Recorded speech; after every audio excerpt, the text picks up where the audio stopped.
DJ Duss and Bamboo Bam. We turning up. All the way up. Let's get this show started. What's up? I'm your host, DJ Duss. Bam Bam isn't here. He's still on vacay. He's a little late, but I don't really miss him because I got someone better anyways. We have a special guest tonight, DJ Regina. How you doing, girl? I'm good. You? It's been good. long. It's been a while. I think since the last time, I think we had to change our podcast name because we were called Shooting the Shit Podcast. We weren't. Yeah. We weren't allowed to promote the word shit. Oh, weren't you? Really? Why? It just, every time you would, let's say, like, take a couple dollars, put some ads out on Facebook or Instagram, it'd be like, no, you're using the word shit. And I'm like, cool, because you guys are damn well promoting other fucking crazy videos, but relax on the word shit. Crazy. The stuff that's out there nowadays, too. I know. Well, on my last podcast, I posted a clown emoji on someone's video, and it got taken out, and you were banned. Yeah, I got a warning on the clown emoji, and I'm like, God damn it! I'm like, some of these videos, if you actually, the video's still up there, but my emoji that you guys created is what kind of set me off. But whatever. That's the internet. It's the internet. That's just that. But yeah, last time you were on, we're pretty much dead middle pandemic. Everything's shut down. Everything's crazy. When we talked, I don't even think the vaccination was technically out yet. But then right shortly after that, the vaccination was coming out. And you were very, very vocal about this. I wanted to know, what were your thoughts about these vaccinations? I want to know, 'cause I agree with you. So just so people, I'm telling you, I agree with it. Well, my problem was not with the vaccination first. It was more with the closing of everything, because we know how it impacted us the most. So that's right.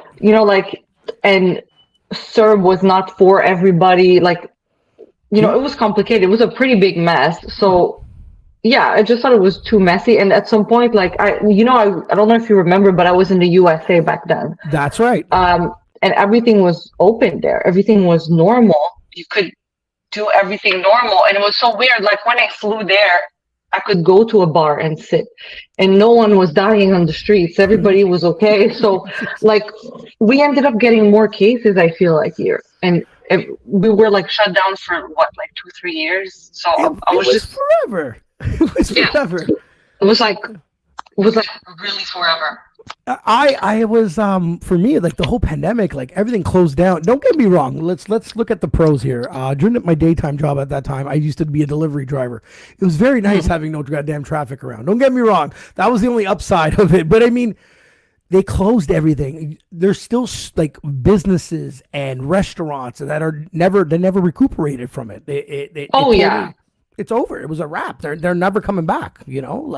Oh, this I've seen firsthand too. There's so many of my clients that just never reopened their business ever again. So yeah, I kept seeing it literally that, you don't have savings necessarily for 2 years. No one did. No. These restaurants are in Toronto. I'm not sure a lot of people are aware.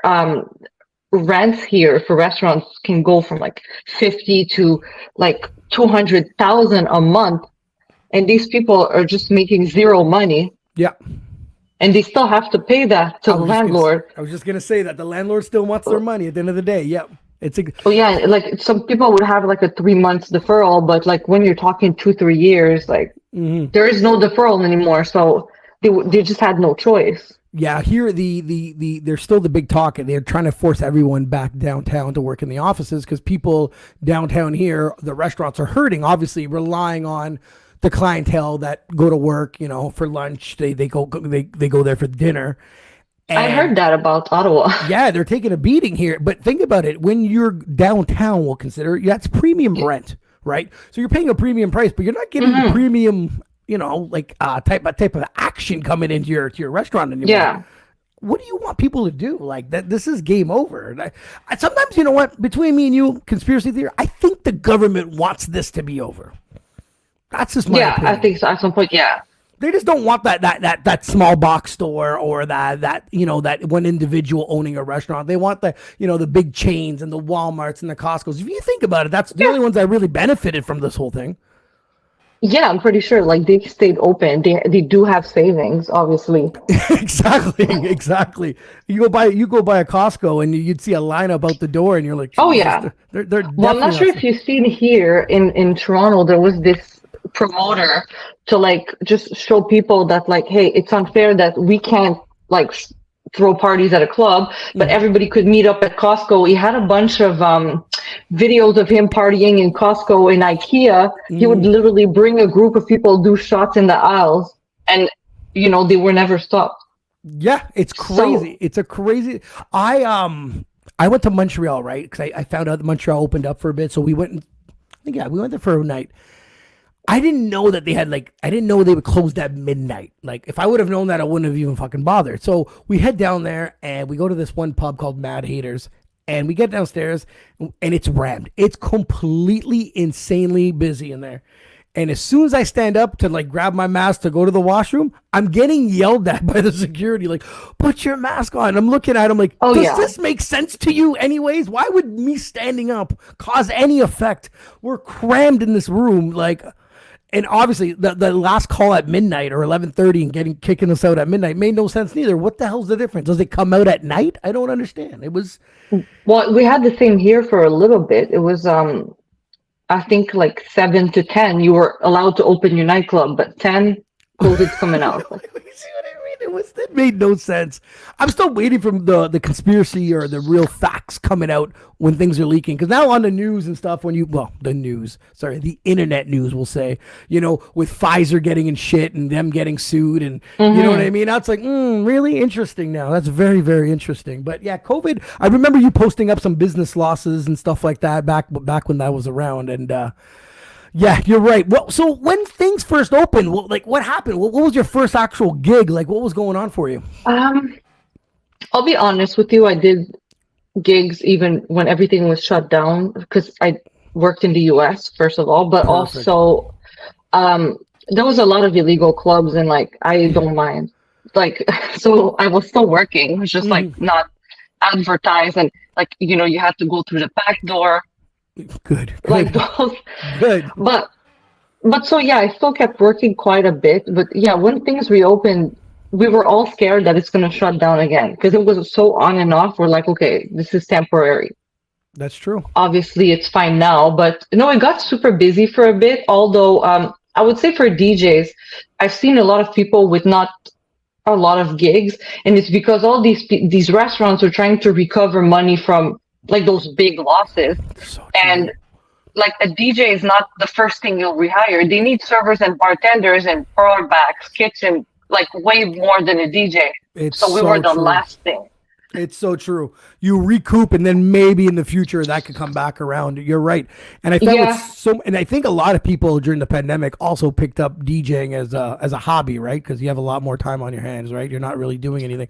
So now I think there might be a lot more DJs there with a lot less work, right? So Well, I'm talking about like most of the people that were doing this full time yeah, though. yeah, yeah, yeah, yeah. So, No, I get it. Yeah, I get it. but like It's the new people, like the thing is, it's not.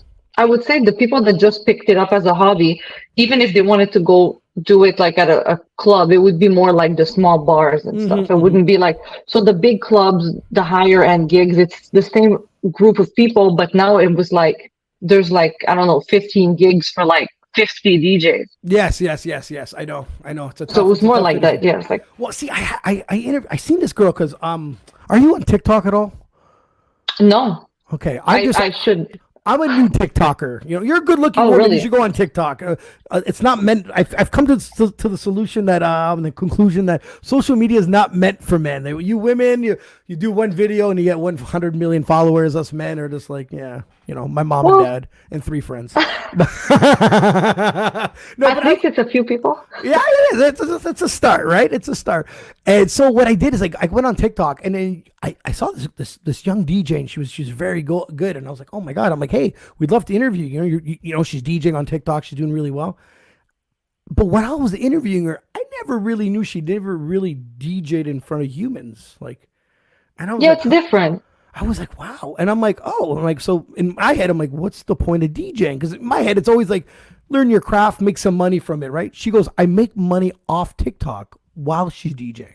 Yeah, you do. My head almost exploded. You know, I'm getting old when I was like, what the hell is going on? I didn't know this was even a possibility. Well, Twitch is a big thing too. Like you could make so much money on Twitch.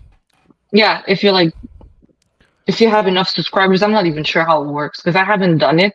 Because like I started DJing in front of people. So to me, when people were like, "Oh, you should be on Twitch," I was like, weird. "Why?" Like, just I don't know. And there's no one in front of you. That's like, and I think we talked about this last time. Like, streaming was not really my thing, but some of these people made more money than you would DJing in front of people. I know.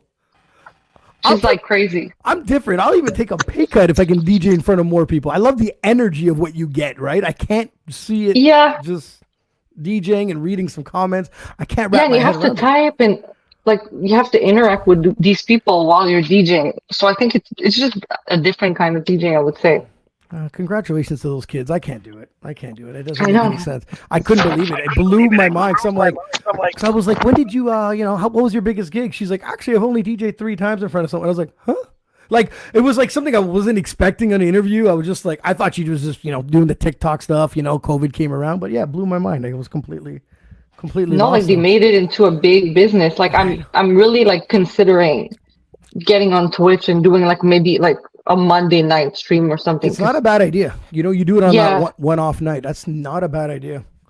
Because like it's not like I'm working most Mondays anyways, and it was just it's such good promotion, and you've seen with these people like it's popular. It's just working.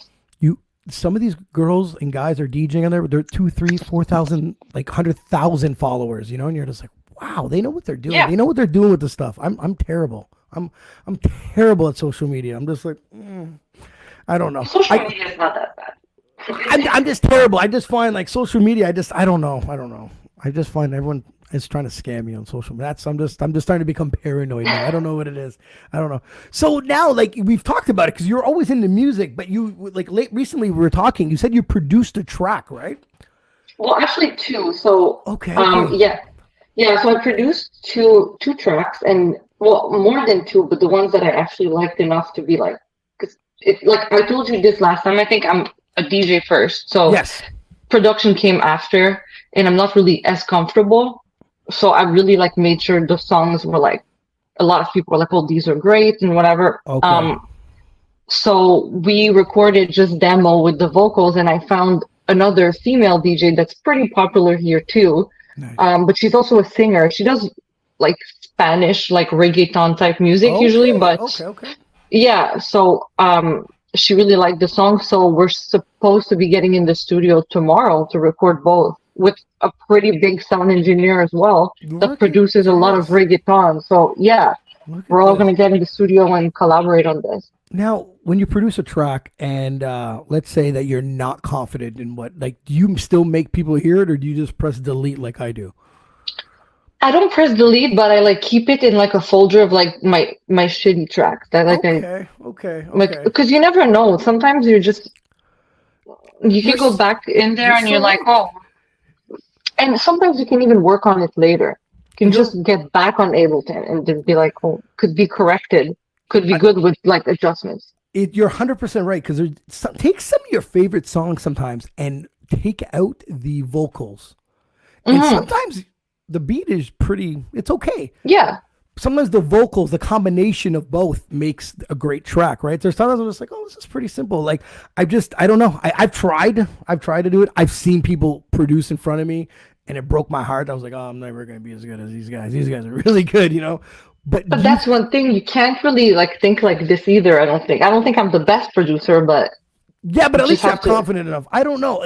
Do you think that, do you ever get the, even when you first started DJing, for instance, like Bam, right? He's an artist. He's a hip hop artist. He always breaks my ball saying, you should be making beats. But I'm like, I don't make beats. I play them. Like, yeah, it's different. It's very different. He always gets, he's like, I don't understand. You hear sounds. I'm like, I know, but I hear them differently. I don't hear them. It's not the same either. Thank you. I think a lot of people, like especially older DJs and hip hop DJs the most, they think it goes hand in hand. Like you're a DJ and a producer, but it's not true. Like there's DJs that are just DJs and can't produce.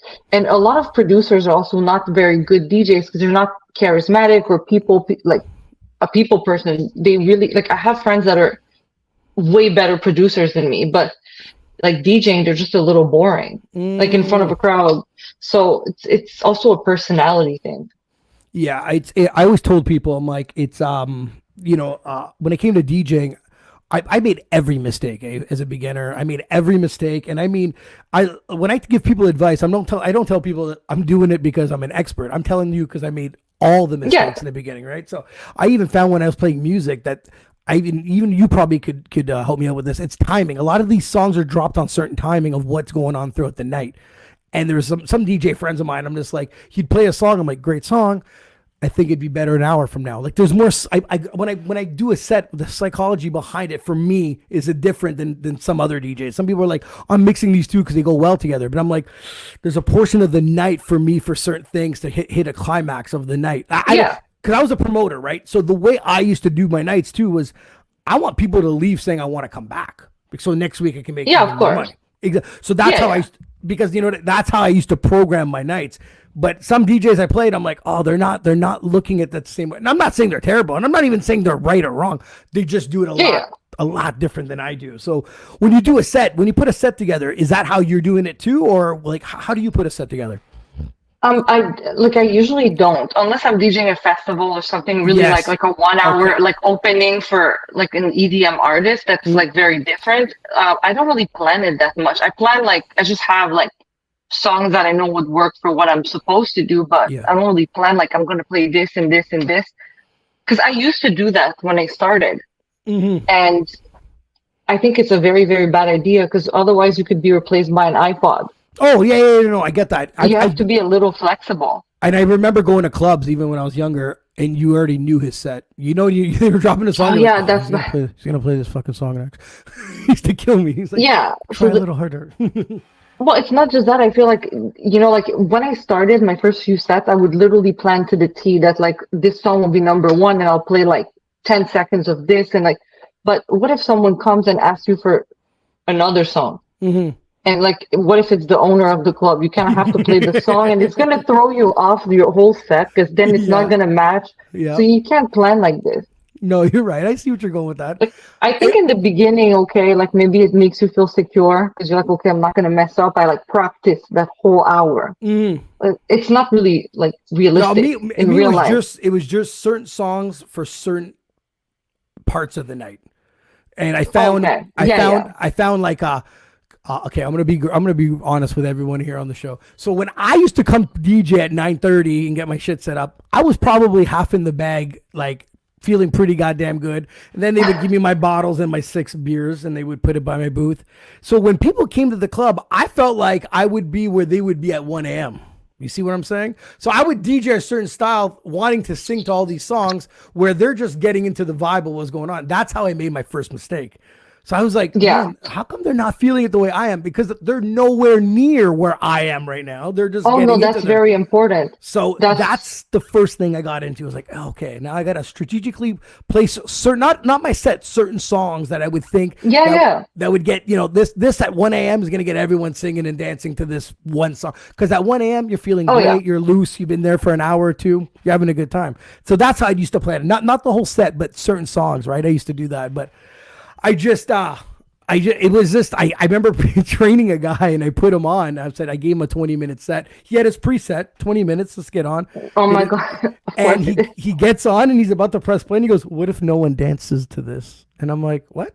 Like, he started to have all these fucking doubts now. His head started to spin, and I'm like, that's the worst. You can't do that. I never had those doubts. I never understood what he was doing. I was like, oh my God, buddy, like, trust me, if I think the song would have been completely shit, I tell you, like, just put, his face was turning white. I'm like, just he had a great time, but I mean, right before he went on, he was just like, you can tell he wanted to backpedal and not do it anymore. He's like, no. Now, I can understand that though. Oh yeah, I know. Like, your first time, like, 3-4 other people. Yeah, you're just like, oh my God. Especially like the one problem that I felt like it's like at 9 p.m. when you're starting, usually they put you early, and there's not a lot of people, and they're not drunk, which they're not as fun. So you're like, am I doing something wrong? Yes. But you're not. It's just, no, you're not. Like, they'll never be the same at 9 or 10 p.m. and like at 1. At 1, that's when like they're excited about, you can play almost anything at this.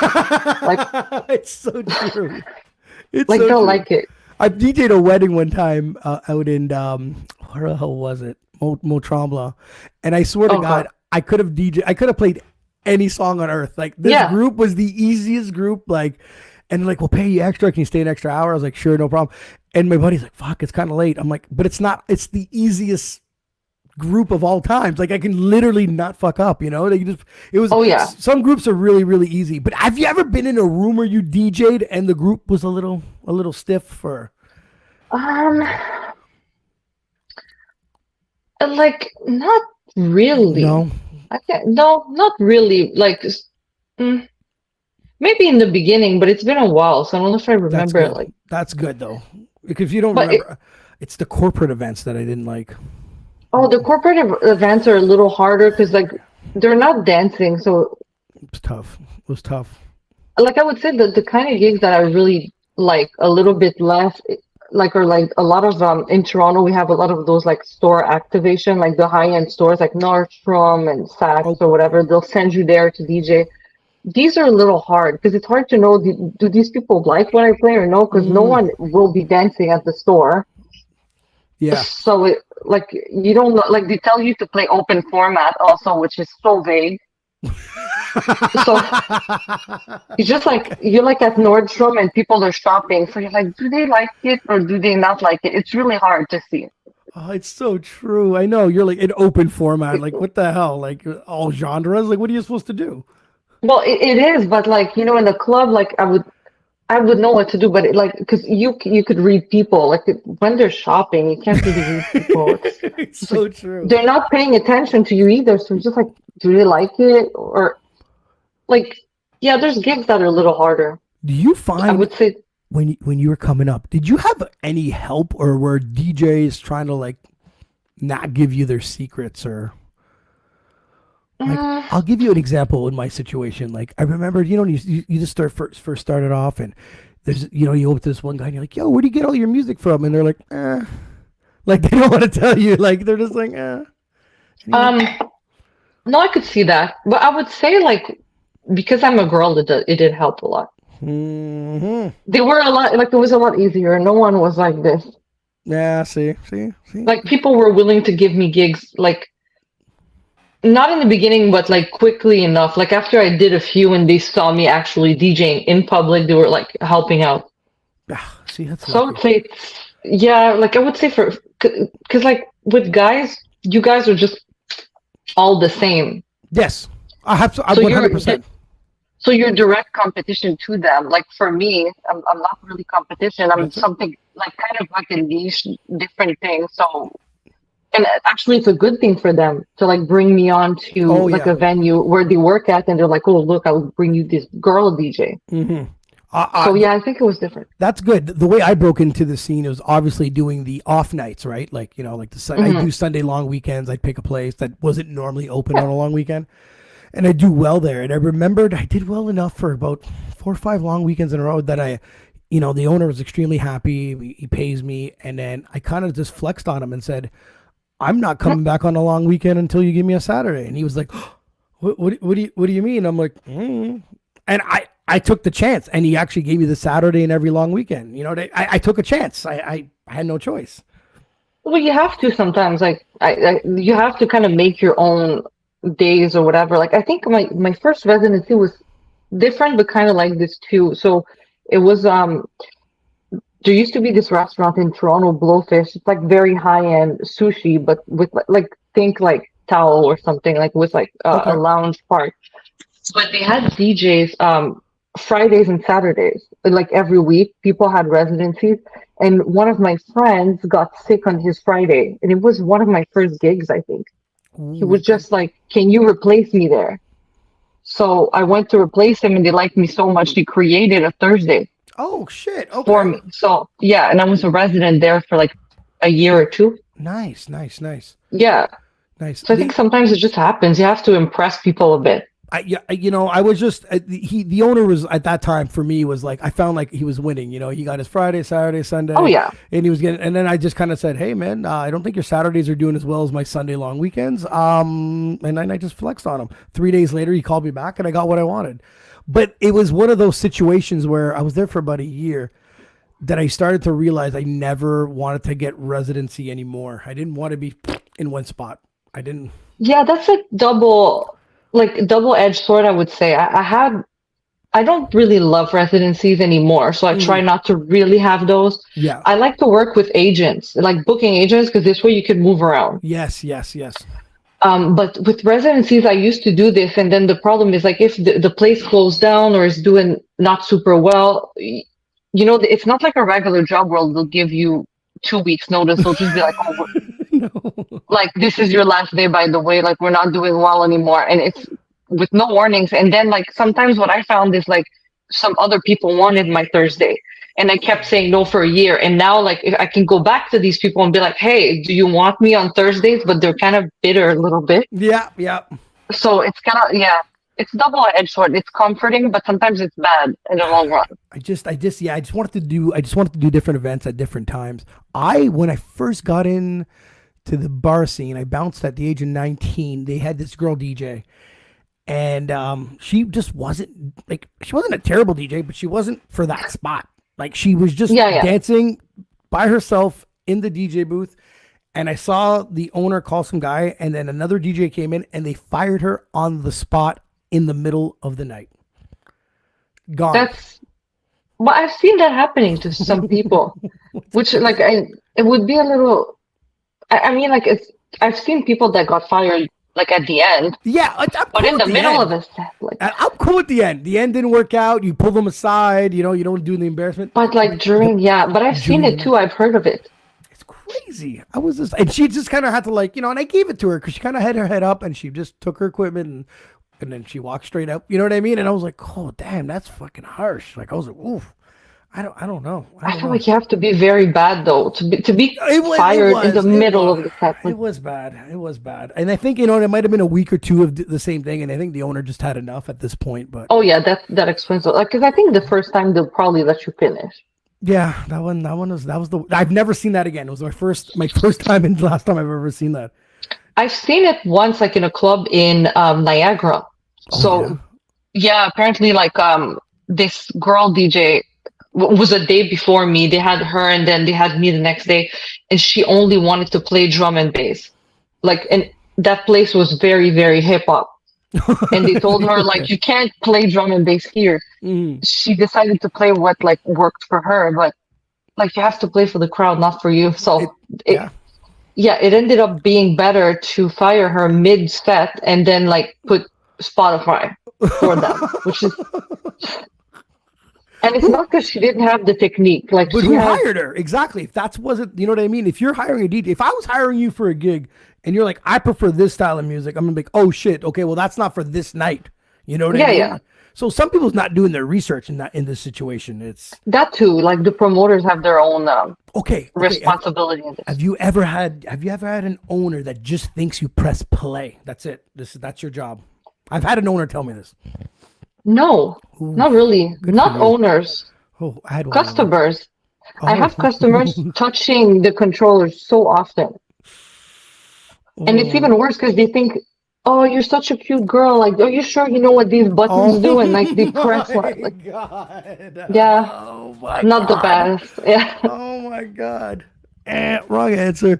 No, I had this owner. He owned a big pool hall, and he calls me. I was actually it might have been that same wedding I was talking to you about in Tremblant. And he calls me and he's like, can we set up a meeting for Monday? And I have no idea what this meeting's for. None at all.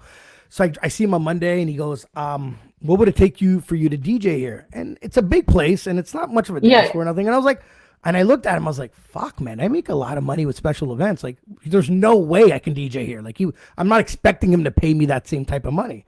So I said nothing. And I go, there's no way. And he's like, no, I want to hire you, your company, and you can come in whenever you want, and then you can substitute yourself with somebody else. I was like, okay, so I'm not 100% committed. I was like, cool, I don't mind that. I said, sure, we did it, made a deal, we end up doing it. And so this is probably October October, November. So December, there's Christmas parties going on, but he doesn't tell me these fucking things. So I walk into the to the pool, and there's this big kind of like separated room to the right, and he goes, "Oh, you're DJing in there tonight?" And I said, "Oh, okay, cool. Well, what's going on?" It's like, "You're DJing for a Christmas party," and I'm like, "Who are they? What do they like?" Like usually I wouldn't mind sitting down with them, age group. Like I don't know, I want to know a bit what I'm walking into, and he goes, "Just press play. Isn't that what you do?" And I was like, oh my God, I want to kill this guy. Like, he was just so ignorant, and he was just too much. I was like, just press play. And then he'd want like stuff that just, like, can you get to have that play just through that one speaker? And you're like, it doesn't work that way. Your system's all connected. Yeah. He's like, oh, there's gotta be a way. Like he was always talking down on people. He was incredible. He was a good guy when I knew him as a customer and a terrible human being when I was my boss. And I was like, ugh. Well, there's a lot of them. Yeah, I know. And I found the first few times they're cool. Yes. Until like you work there long enough and they're starting to be not so cool anymore. Very demanding. I would go pick up my paycheck on Thursdays. So I work Thursday, Friday, Saturday, or the company would or whatever. And then next Tuesday, I'd pick up my money. So I'd send him a message on Facebook at the time. And it shows that when it's red or something to do with the check mark. Right? So I send it to him. He reads it. I head over there and I walk in and I'm like, oh, well, where is he? And they're like, oh, he left. And I'm like, what do you mean he left? Like I drove all the way out this way. Like, he's like, he's gone. I'm like, did he leave you an envelope? They're like, no. And then I sent him a message. I'm like, hey, buddy, like, did you leave? He's like, oh, was I supposed to wait there all day for you? I'm like, but let me know that you're not going to be there. So it was always an issue. I always got paid, but he always made sure he was the boss and I was the employer. Always, always, always. And he doesn't remember the day that he called me to come work there. I didn't ask this fucking asshole for a job, but yeah, a lot of them are like this. I think that's a common thing. Have you ever had an issue though getting paid? Yeah. Yeah, I think we all have at some point. Oh yeah, 100%. If you've been in the business long enough, yeah. Yeah, I would say one of the worst places was also one of my first residency. It was not Blowfish. Blowfish was always great. It was like another place that I was doing on Saturdays years ago, and they just like were supposed to pay me like, so you would invoice them the week that you're DJing, and then they would pay you next week for like, always 1 week back. That's right. Which was fine. That was fine. Then they decided to do 2 weeks. I was like, okay, that's okay too. That's like, it's fine. Like, so every 2 weeks I'd get a check for the 2 previous weeks. That's right. Then it started being so sporadic. It was like every like 4 weeks and then 1 week. And then like, it was just all over the place. And then I think they owed me 3 weeks or a month at some point. And they were like, can you come pick up the check Monday? And I was like, okay, yeah, sure. Like it wasn't really far from me. It's downtown. Yeah. So I was like, yeah, what time? They're like, like 2 p.m. or whatever. And I think 11 a.m. they emailed me, and a lot of people like staff, suppliers, we were all CC'd on the email saying, well, we're bankrupt. Like we're filing for BK. So none of you can get paid. Sorry. Wow. Yeah, that was a bad one. But besides this, I don't think like people usually pay me because I'll be like annoying until you do it. That's my style. I'll just keep going there, keep calling you, keep like asking everybody. And I don't care like how much it is. It's just it's the principle. Yes. Thank you. I will spend more money just to get my money. You know what I mean? Like, yeah. It's just the principle. So there's one night I DJ a special event. This place was called Suite 34. I get called up from an old manager that I worked the residency for, and she's like, can you come do a special night here? And I threw out an outrageous number thinking they were just going to say no because I didn't really want to do it. So they called me back, and they're like, and it was this company that owns majority of the bars here, and they're not very, when it comes to DJing, they like to pay very low because they're monopolizing. So they like to get the Unfortunately, I know who that is. Yeah, okay. So they're monopolizing it, and they want to pay you very, very low, and they want to get the young 21-year-old. And I get it. Do what you got to do. I don't care. So I asked for double what they asked for, thinking they're going to say no. I come in, I DJ the night, and I pack up my shit, and I can't find the manager. And I'm like walking around, doors locked, and bartenders cleaning up, and bouncers there.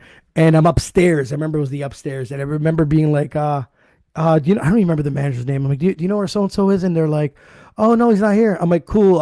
Can you tell him that if he's not here in 15 minutes, I'm going to start breaking everything here. Oh, okay. Because I hate this shit. You know what I mean? So finally he comes rushing in. He's like, oh, you didn't have to get I'm like, but why do I have to threaten this situation to get money? Like, why does it have to be like that? Like, why weren't you? When I used to hire DJs on my special events, I would pay them. Literally, I've paid DJs before they started because I said, I don't know where I'm going to be at the end of the night and I don't want you looking for me. Here's your money. I hired you. I know you're going to do a great enough job. There's a reason why I hired this specific person. Here's your money. They always looked at me and said, I've never got paid in the beginning. Yeah, but at the end of the night, at least you can grab your shit and leave. Or I can leave a little earlier. You know, we don't have to wait till the end of the night and put up with this shit. So I love doing it that way. So when I see these big businesses not doing it the same or try to avoid especially these ones, like I know which ones you're talking about. Yeah. They haven't changed. No. I can tell you this because I've worked for them too. So it's a little different. Like they always paid me, but it was always like you have to chase it a little bit. Oh yeah. That's what they do. Yeah. Well, so they didn't change since whatever time you worked for them. Like I can guarantee you, they're still the same. No, they don't. No one normally changes. That's why I got more into when I started instead of DJing that way. I got more into promoting / DJ, and I'd get my own cover girl, and then I would get my own cuts. Yeah. And this way, I would get my own money immediately without having to chase anybody down. But man, what an industry, what a business. It could be, it's fun because people look at DJing, they're like, oh my God, it's so much fun. It can be fun. It can be the best job ever at one point. But then there's these aspects of it that can be so annoying. And if you're not built like you or I to get your money, be annoying, you're probably going to lose out on a lot of money. But like, you know, so that's why lately I've been really liking to work with a lot of more, I wouldn't say corporate, there's still venues, but like agencies that work with a lot of like high-end hotels and stuff. Is like, so I work for one booking agency right now that does like Fairmount, Friday Harbor, like all the very high-end one. The pay is really great. It's the easiest gigs. It's a little long. Like when I go to Friday Harbor, there's times where like you'll DJ for 7 hours. Yeah. But they pay you, like it's really totally worth it to go there. And this booking agent is the best because you invoice them on Monday. Next Monday, it's all wired to your bank account. Oh, wow. So like they are the best to work with. So that's how I'm like, oh, sometimes with bookers, like, yeah, they probably take a little bit of money, but it's like, it's worth it. I feel like for the headache. I was going to say headache free. Absolutely. I do that too. That works real well. No, that's the best way to do it. Oh yeah. Because I have a friend, I have a few friends, and they always try to, because I'm done. I'm done with DJing. I'm done. I don't DJ no more. I just don't have the patience for it no more. I can't do it. I can't stand the phone in my face. That's what I can't stand. Oh God, yeah. And they're like, can you play it off my phone? Could you play it next? I'm like, no. You know what I mean? Like, I'll play it, but not next. Like, so I went and saw my buddy DJ Ivy out in the East Coast, and I went up. He had a booth upstairs. So I go upstairs and see him, and you know, I grab some drinks. I get him some drinks. How you doing? Nice to see you. And then these 4 girls came with their phones, and I was angrier than him, and I wasn't even DJing. I was just like, stop it. Like I think it's just because we're used to it. The phone, like, I don't know. Do you remember being a lot younger and I wouldn't have the balls to do that, to go to a DJ and be like, play this, or you know what I mean? I'd suggest something and then walk away and wouldn't care if he did it. But now it's like they stare you down. They're waiting. I can't. It's a lot now. I don't know, because like I think I started clubbing when I was like 19 or 20. Mm. So, and I'm 33.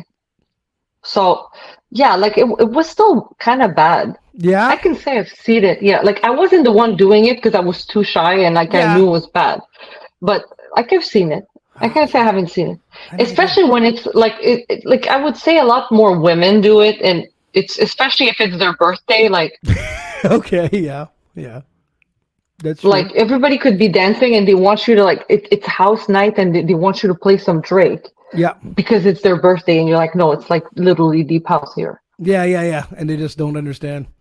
You're like, yeah, but it's my birthday, but like it's just like, I don't know, why did you come here? Like why did you not look at the I DJ places where it's like the format is deep house, Ibiza style, and they're just like, well, yeah, but I want, like, the worst I've heard is like, I want Bollywood and then Drake, and I was like both don't work here. Like just like I don't know what to say. I've told people to go to the club next door. Like when I was downtown, I was like, go next door. I'm not doing it. This is not what we're doing. You went to the wrong place. You know, and it's nice. I had like probably of all the clubs, maybe 2 of them I had real freedom to do whatever. Yeah. The numbers came in, the freedom was great, but yeah, no, I was just like, no, I'm not playing that. Go next door. Go to the club. Like you're at the wrong place for what's going on, and they just don't get it.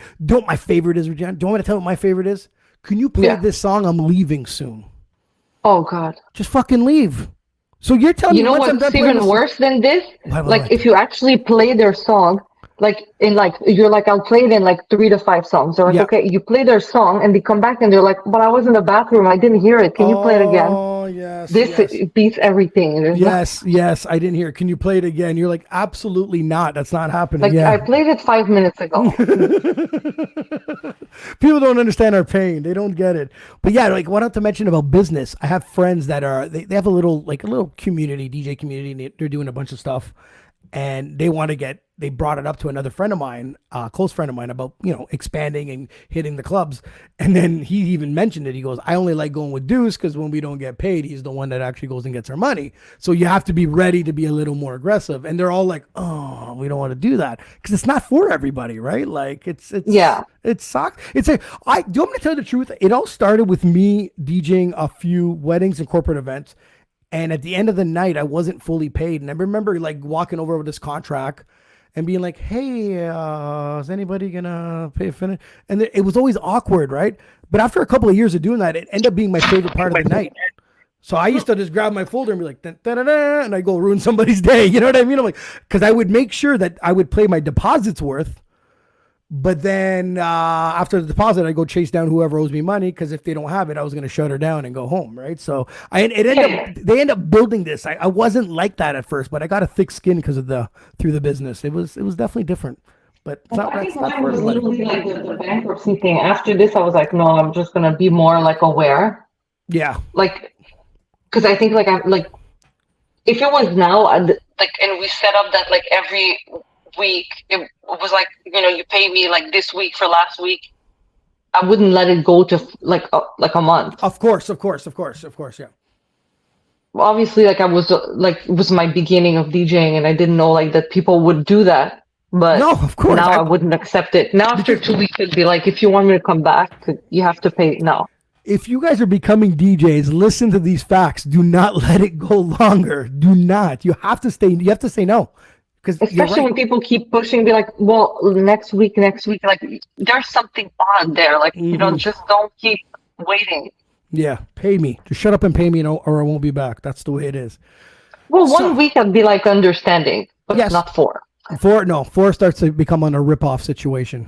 Yeah, I totally agree. So, more into producing. What got you first into producing? Were you just curious about it, or something you wanted? Well, I've always wanted to, actually, when I was, how like kids wanted to be astronauts and stuff. So when I was young, it was always producing. Really? I wanted to be a producer way before, because I didn't really know you could be a DJ. Okay. It wasn't really a thing. So for me, it was like, I want to be a producer. So I became a DJ, which is close enough. But then I'm like, okay, it goes hand in hand to learn a little bit more. Of course. Yeah, so I tried my hand at producing, and it's been a while. Like you said, I have so many tracks that are terrible that I could never release. Like, if someone hacked my computer and listened to those, they're like, oh my god. Especially if I have 2 good songs out and they're like, oh, this is her songs too. Like, it's pretty bad. But what do you find is the number one mistake as a producer? So when I started producing, I listened to this podcast, and I think I would agree with the guy. Like, he was talking about mistakes as producers, and it's to give up. So one of the best ways to learn is to finish the track, even though the track, you're never going to release it. It's trash. You should always finish one track before starting another, and you should also keep trying instead of just waiting for inspiration. Interesting. Okay. I like that. Because that's practice. Because when I was doing, it was like my graphic designing skills at first. I found I was trying to put everything in one track, or everything on one fly, or every You know what I mean? Every effect, and you're just like, what the hell is gone? Like, why does it sound so insane now? It sounded cool individually, but then when you start putting everything together, I was just like, sometimes less is more, right? So that was one of my mistakes when I first started. But I think that's the same with DJing too. Like the people that are practicing DJing that I'm hearing, they swear by like effects, and I'm like, you don't need it. You don't need to put every effect. Like sometimes it's cool. Like I do like to use a little bit of it, but like I think you should learn without it. Yeah, I agree. I found with DJing today when I went to I just went to a local bar. Like they always have some sort of like, I don't know, some sort of top 40 hip hop night. And I've been to a couple places down on Elgin right near me, and I found out a lot of the DJs now, every song's a remix. Every song. That too. And it was starting to get frustrating. Because when there's a beat that kicks in, you're kind of expecting that song to drop, and it was something else, and I was like, like I was like, again. But I know why this is happening right now. It's because of Serato stems. Okay, that makes sense. People just discovered, like they came out not that long ago. Like it's only been like what, 2 months maybe? Okay. 2-3 months. So it's recent, and with the stems, you could literally remix anything live. If you wanted to. Interesting. So I don't know if you've tried it. No. Yeah, so instead of like using like equalizers, you never have to anymore. You can change it to the pads, and there's like one that's vocal, highs, lows, and drums or something like that. So, and you can shut one down completely, so you could put vocals from another one, and it sounds perfect. The acapella comes out perfect. Get out! I didn't know that. Wow. Yeah, so it came out this year. It's pretty recent, and like I would say, it's really fun to play with. Like, it's great, but everybody uses it to remix everything live because you couldn't. Everything. Well, it was every single song. The equalizers was not the best. Like sometimes like even if you tried to remove vocals, you'd still hear a little bit of echoes or whatever. These ones just like take out anything you want to take out perfectly. Wow, that's crazy. I didn't know that. Yeah, so I think that's why you've been hearing this, because everybody's like mixing songs. Oh, technology. Yeah, because it was like I've been to 2-3 places and that's all it was. It was never one original song, and I was like, Jesus Christ, am I like? And I'm like, I don't know. It could be me getting old. I don't know. I was just like, give me my original track back. Like I just want this song, and I was like, yeah, well, so I just like it's a tool, but I don't think everybody should rely on it that much. People are, when things are new, they just abuse it, right? So. I love it too, but just. Yeah. No. What are you using these days? It depends from what. So when I play open format, I do use Serato. Yeah. But like for house music, I prefer CDJs. Okay. Yeah. With just USB sticks, like pass your tracks through record box. Okay. That works. Yeah. I like those. I like that. I remember, I don't know if I told you a story about the CDJs. I remember I had the, when I first started off, I had the Serato with the Tech 12s, vinyl. Oh my God, really? Yeah. And they were the heaviest things on earth. Like it was so heavy that if you carried one, you have to carry both because they'd have to balance you out because they were just too damn heavy. And I remember going to the club and I remember finding some CDJs, and I'm like, oh man, can we just use these? And they're like, sure. So we dust them off, and I was like, cool, I don't have to bring my shit no more. But one CDJ, once a night, one CDJ would just fail for once, one night, one time. So if it happened early enough in the night, you were good for the rest of the night. But if it wasn't happening, you're like, oh fuck, it's coming. Like once, it would just stop working.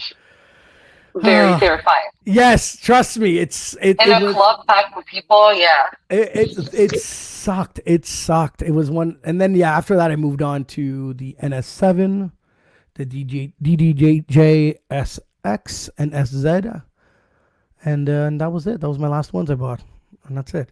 I DJ'd a New Year's Oh, really? Eve. I DJ'd. I don't know. My last night was a New Year's Eve party, and I was like, I was done. I was completely not. I did it for a long time, and I think in my mind, I DJ'd way more than I ever wanted to. Like it was never to be like that much. I wanted to do some stuff. I wanted residency. I wanted a specific events. I wanted specific venues. Some personal stuff. But it went way above that. It went way above that, and I was just like, and at one point when I was DJing, I was starting to be like, fuck, get me out of here. Like, I want to be on that side now. I don't want to be on the DJ side. I want to, Yeah. I want to enjoy myself on the other side. So and it was at a New Year's Eve party, and that was the way I left it. And I was like, okay. I came home, I took all my music off the computer, put it on a hard drive over here, just so if anyone ever asked me for last minute DJing, I could literally say, I can't. Oh my God.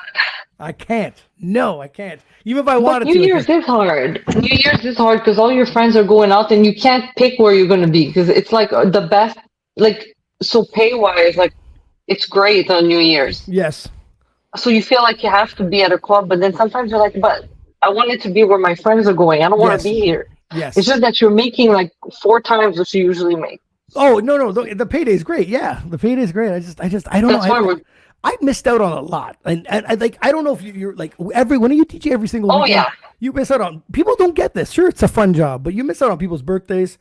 If you're DJing a lot in the summer, people are doing all sorts of stuff in the summer. You can't, you know what I mean? Or sorry, let's rewind. Let's say if you do miss a paid gig, that's a lot of money for a night to go. Yeah, that too. You know what I mean? It's not like we have paid leaves, like, or paid medical. Exactly. So, you don't show up, you don't do it. It's like, but sometimes there's times, like, it's true. There's times I was like, I was doing a gig that I usually do and I like, but today I would rather be at like a concert or like, CNTS stuff. Yes. Okay. Yes. But I can't go there because you can't go there because otherwise you're going to lose so much money. And you're like, okay, well, no one's going to pay me if I go there and I'm going to pay to be there. So like, shit, I'm going to just work. I get it. I went to a wedding. I went to a friend's wedding. It was down south. So, took the whole week off DJing. And I land there and I hear everyone's being like, oh yeah, we took our week vacation, paid week from work. And I'm like, paid week? I know, like, where's ours? I was like, hold on a sec. I lost out on a lot of money and I paid $2,000 to come here. Like, I'm sitting there going, oh my God, life's very different over here as a DJ. It's tough. It's always always like this. Yeah. It's very tough. You take a bit of a sacrifice doing it. Yeah, of course. I've been to people's houses where their kids are 8 years old all of a sudden. I'm like, huh? When did he get this big? Yeah. It's crazy. Now, do you even find in your case, I don't know, because in my case it was hard. Do you ever find dating was hard being a DJ? I guess so. Yes and no, because usually people think it's so cool. I know, but is it okay? You and I start dating and it's cool. But every fucking Saturday, I want to take you out for a dinner and you're gone DJ. You see what I'm saying? Do you find these things? Or if you're an insecure man, they're going, oh my God, there's 100 guys a night hitting on her. But I would just not date an insecure guy. Good for you. But I just know that even with me, I had the insecure girl going, oh, you have all these girls every single night talking to you. I'm like, they're requesting music. No one gives a shit. Yeah. They're just requesting Well, I would say as a girl, it is a little bit different, though. Yes, 100%. 100%. And that's what I'm asking. Is that hard? Do you find it hard? I mean, there's creepers, but like, who doesn't have creepers even in their DMs nowadays? Oh, yeah, okay. Yeah. It's just that for me, the difference is like sometimes I get to see them in person at the club. Thank God there's security. So it's fine. But the new nickname's DM. You just start pointing. That's DM. He's got to go. That one's got to go. I just found that having a normal life is next to impossible being a DJ. That's all. You date someone. I think it's not that bad. I don't know. I thought it was impossible. It was impossible because the days they want to do things, you are working. The days that you're free, Monday, they don't want to do anything. So like it was. But I feel like there's people that could have like similar, like different but similar schedules, or you know. Yeah. If you get someone in the industry, or even in the bar tender industry, whatever the case may be, it could be a lot easier. But I just find just dating, it was always like, oh, I bet you how many people talk to. It was always a fight about work. It was always a fight about work. Oh yeah. And then talking about how we don't get paid stuff, so you never took a typical Saturday off because you still had bills to pay. So I always found a bit of an argument about that. That's just my. If you don't have it as hard as I did, good, congratulations. I salute you. No, not really. But it was tough for me. It was definitely tough for me though. So I now can see why. So the two tracks. Are they going to be both by the same singer? Yeah, actually, so it was so random. So she's a DJ too, and we used to work for a same booking agent that we both don't work for anymore. So we like had a random conversation over social media, and she was like telling me how she sings. So then I was like, oh, and I heard her like her music, and I was like, well, I'm trying to release a song, but I'm looking for a male singer on one of the two. Okay. And then she sent me a voice memo of her singing over it, and I was like, oh my God, that sounds a lot better. Wow. So I was like, maybe you should do it. And she's like, okay. And then I was like, well, I just finished producing another one. Like, I don't know if you'll like it, because it's more like, so the other one we're going to release has like Michael Jackson Thriller mixed with new disco type of thing. Okay. So, and I was like, well, I don't know if you like it. And she's like, yeah, I love it. Sent me voice memo and actually recorded a demo within like a day in the studio. What?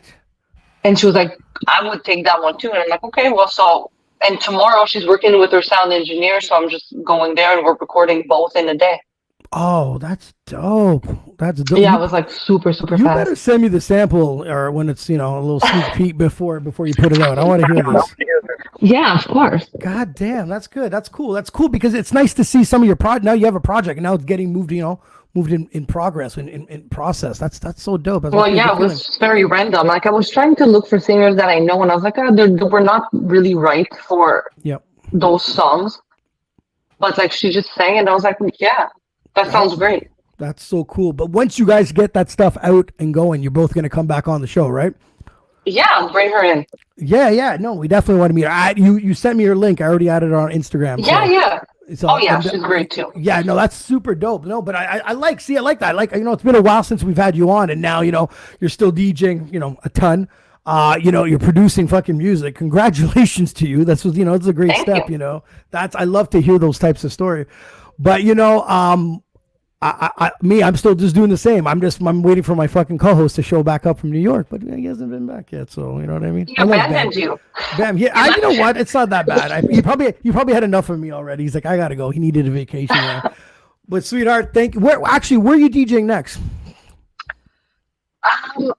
Copacabana in Toronto. Yeah. Yeah. Is that just anyone can go, or is it just a corporate event? It's more a restaurant thing. Yeah. Like high-end restaurant. That's dope. That's so. Yeah. Let's go. I do a lot of these. There you go. Go there and eat and listen to her DJ, guys. Come on, let's go ahead. Yeah. I'm gonna have your Instagram linked in the comments. In the description. So if people want to follow you, your link will be there. Awesome. Thank you so much for spending the evening with me and talking music. And it's nice to talk to another DJ. It's great. I love to see other people's aspects and different, opinions on stuff. It's fucking great. Sweetheart, thank you so much. We'll get you girls back on. Have yourself a good night. Perfect. Peace. Thank you, you too. Bye.